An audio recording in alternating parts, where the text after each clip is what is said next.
일단 국민의힘 이번 주부터 공천관리위원회가 공식 활동을 시작합니다. 화요일 현충원 참배한 뒤 첫 회의를 열어 3월 중순까지 이기는 후보를 내놓겠다는 목표입니다. 적게 보면은 국민의힘의 승리겠지만은 더 크게 보면은 국민이 승리할 수 있는 분, 그런 분을 공천할 겁니다. 민주당은 이미 지난주 공관위 활동이 시작됐습니다. 계파 배려 없는 공천으로 윤석열 정부 심판할 후보를 내세우겠다고 밝혔습니다. 국민이 직접 공천한다라는 구호에 맞게 대한민국 최초로 국민 참여 공천제를 실현하겠습니다. 양당 공관위 모두 현역 의원은 3명씩만 들어갔고 나머지는 비정치인으로 채워졌습니다. 정치권 밖 새로운 인물이 많으니 공관위가 정말 사심 없이 공천할 거라고 생각할 수 있지만 양당 내부에서는 오히려 정치 생리를 잘 모르다 보니 주류에 쏠리는 공천, 이른바 친윤 공천과 친명 공천이 될 수 있다는 우려도 나오는 상황입니다. 국민의힘은 친윤계 중 핵심 이철규 의원이 공관위에 포함됐죠. 김기현 지도부에서 사무총장을 맡았고 현재도 공동인재영입위원장을 맡고 있는 대통령과 직접 소통하는 그야말로 찐윤 인사로 통합니다. 이철규 의원을 통해서 용산의 의중이 공관위에 그대로 투영되는 게 아니냐라는 게 당 비주류의 우려입니다. 현재 30명 넘는 대통령실 출신 참모들이 이번 총선에 도전할 예정이고 여기에 윤석열 정부 장차관 또 일부 검사들까지 포함하면 적게 잡아도 50명 넘는 인사가 친윤 딱지를 달고 공천을 신청할 전망입니다. 이들 상당수는 대구 경북이나 부산, 서울 강남 같은 공천이 곧 당선인 양지에 출마 의향을 밝히고 있습니다. 같은 당 현역 의원과 충돌이 불가피한 곳도 대다수인데요. 정말 친윤 공천이 현실화하면 파열음 작지 않을 것 같습니다.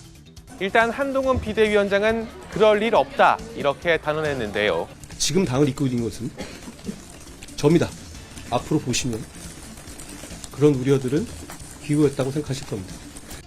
하지만 공천이 어떤 방향으로 흘러갈지는 지켜봐야 합니다. 민주당 상황도 보겠습니다. 이재명 대표의 병상 첫마디가 이 현근 퇴근요 아니었냐 이런 여당의 비판을 부른 사진입니다.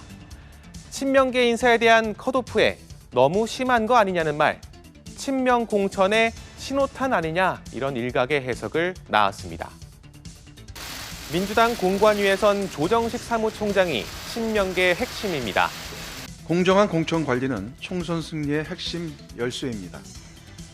공정하고 독립적이며 투명한 공천 관리로 최고의 인재들을 이렇게 말했지만 벌써 친명계와 비명계 간 파열음이 적지 않게 나오고 있습니다.